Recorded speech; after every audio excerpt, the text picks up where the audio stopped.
તોય તમે લો પ્રમાણે કાયદેસર મને નોટિસ આપો, બરોબર, કે આ ભાઈ નોટિસ તમારી, આ તમે કેસ કર્મીનો કેસ હટાવો, બરોબર.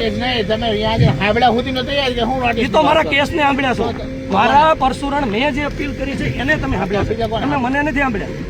જે મેં જે કેસ કર્મીનો કેસ કર્યો હતો, એટલે સોરી આ દબાણ માટેનો, એ તમે પરશુરણ કેસની મને સાંભળ્યો છે, બરોબર.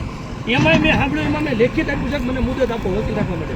એ તમે એ વસ્તુ કોઈ ઇનકાર કરીને તમારું એક સત્તા ઉપર તમે બેઠા હોય ને તમે જો એ જ કરવાનું હોય તો પછી મને સાંભળવાની શું મતલબ?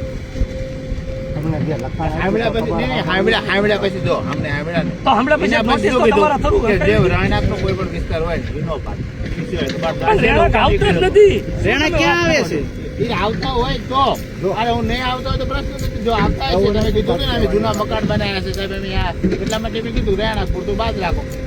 તમારે ઘરે ઓટડી છે ભાઈ, કરવામાં કેટલા છે? હા, એટલે જ નથી ખબર. અને તમે બધા હું એમ પૂછું છું, તમે કાયદા પ્રમાણે આવતો હોય વ્યાસભાઈ, તો કાયદા પ્રમાણે હાલો બધાને આપો. એને તમે નોટિસ ફાળવી ખરી, હાલો એને તમે સરપંચને આ લેન દેન કે નોટિસ ફાળવી કે તારું આ છે, તું આટલા દિવસમાં થાવ, એવું કઈ કર્યું? કોઈ પ્રોસેસ નથી કર્યું.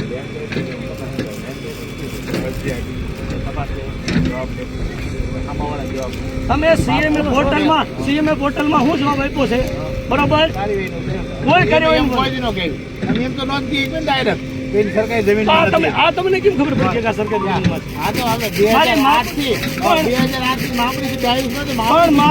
પણ મારો ત્યાં સુધી છે મને માહિતી જ લેવા દો. મેં અરજી કરેલી દિયાલમાં. અમારું ગામ તમારી જમીનમાં કામ ચાલતું નથી. તમારી જમીન મારી જમીન તો માપ લેવા દો. મારી અરજી દિયાલમાં પેન્ડિંગ પડી, પૂછો. દિયાલમાં પેન્ડિંગ પડી છે, પણ અત્યારે જે 2008 થી 4 એકર ફાળ્યું છે એમને ક્લિયર કરાવવા અમારું કરો. એમાં ખોટાનું કર્યું છે, નીચે અંદર ન ઉતરે. સામેનું ગામતળ કર્યું છે, આ સામેનું ગામતળ કર્યું છે, એમાં કેમ તમે અંદર ન ઉતરે? એક પણ ગામતળના ઠરાવમાં મને બતાવો કે આ સાઈડનો ઠરાવ છે. ગ્રામસભાનો આરટીઆઈથી માહિતી માંગેલી છે, આમાં તમે મને બતાવો આ સાઈડનો સર્વે નંબર નાખ્યો, હું તમને બતાવું કઈ સાઈડનો નાખ્યો. આ વાત આ તમારું છે, અમારો રેકોર્ડ નથી સાહેબ.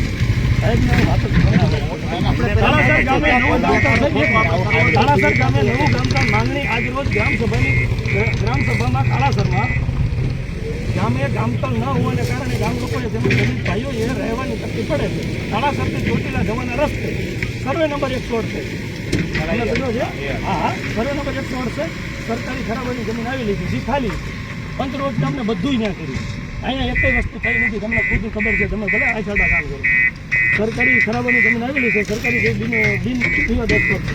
આ સરકારી જમીનમાં ગામતળ નહીં કરવામાં આવે તો ગામ લોકોને નવું ગામતળ મળી રહે અને મકાનને રહેવાના ગ્રામજનોને આ સર્વાનંદ ઠરાવ પસાર થયો.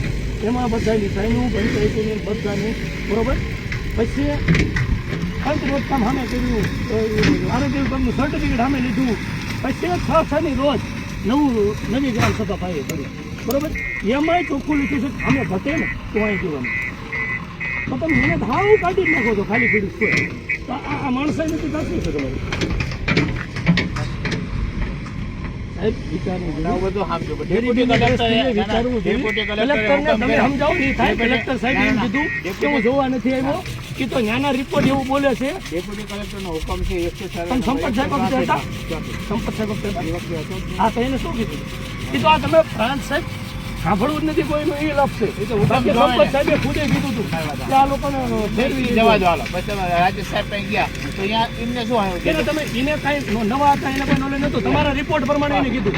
એ તો હુકમ હોય જ છે ને, અમે જે હુકમ છે એ ક્યાં ગયો? હુકમ જ કહેવાય. હુકમ હાલવું પડે, ઠીક છે. તો પછી હું એમ પૂછું છું તમારે કાંઈ કેસ કેટલી હટાવવી પડે? પ્રાંત સાહેબની રાહ જોઈ ગઈ, ફોન કરો તો તમે કાંઈ ચાલુ કરી દીધું. મને કીધું મને ખાલી થયું ને કામ કર્યું, ચાલો આ શબ્દો એમના આ ખુલ્લું પડ્યું છે અત્યારે સાફ કરે. હા, વાંધો નહીં, પણ ટૂંકમાં આપણું એમ કહેવાનું છે કે આપણે એ રસ્તો આપ્યો, અમે ખાલી કર્યું છે.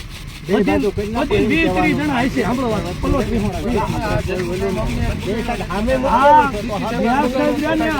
બધું આ સમજાવશે ને સાહેબ ને, તો સાહેબ અમર છે, એ હું લેખિતમાં આપું છું.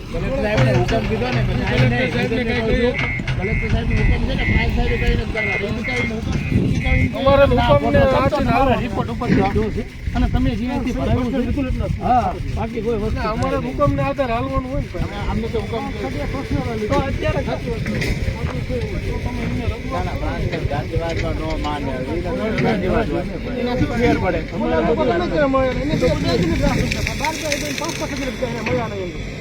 અમારી રજૂઆત એ સાંભળતા નથી તમે આ અત્યારે તમે ગ્રાઉન્ડ લેવલ આવ્યા છો ત્યાં આગળ મિનિસ્ટર મળી જાય પણ તમે નથી મળતા શું કરવું અમે જાય કોઈને આગળ રજૂઆત તમને હું 3 વાર મળ્યો તમે શું કીધું મારે આગળ નથી અત્યારે તમે પેલા આવ્યા તમે એમ કીધું મારે આગળ નથી કલેક્ટર મારો હુકમ કર્યો એમ કે મામલેથી પણ તો તેથી તમે એમ કહેતા હતા કે મારી આગળ કોઈ વસ્તુ નથી હા, તો મારી પાસે આવ્યું છે. હા, કારણ કે મારી પાસે આધાર નથી એ તો બધું ઉપર વેચી તો હું શું મારી પાસે કંઈ નથી હું ક્યાં આવું? ડેપ્યુટી કલેક્ટરનો હુકમ છે એ માનતો નથી. બીજી વખત હાજર નથી કર્યું. અને ઓફિસમાં આવ્યું છે એટલે તપાસ કરો. એ તો હવે આજથી ધરણા ચાલુ કરજો 2 જણા ટીટીઓ અને 2 ન્યા રેઠા કરશે બધાનું કરશે તમે મને રેડી હવે માફી લેવાનો શું તકલીફ હા બસ એ સમાજને જોઈએ છે પ્લોટ એટલો જ છે ગૌસર માં આવી ગયો છે તમે આ જે સતાઈ નહીં સંતો નથી એટલે આપણે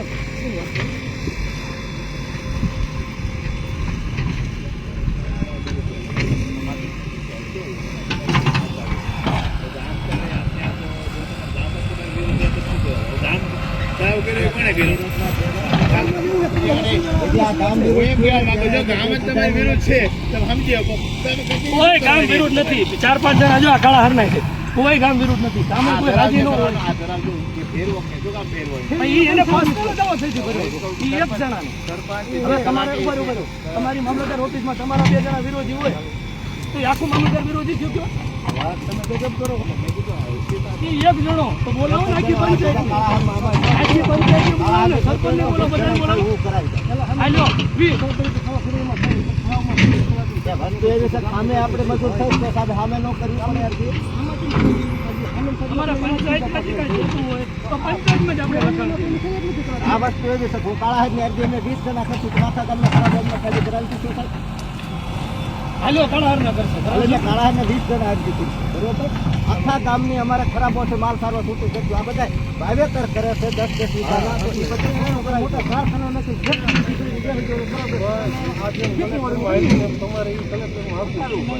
અમને કલેક્ટરમાં હુકમ આવે એટલે આ અરજી રેડી અમારા તમારા દુશ્મની આપણે ક્યાં કોઈ લાભ કરવાની વાત નથી. ચાકર થી અમને હુકમ થયો એટલે અમે આવ્યા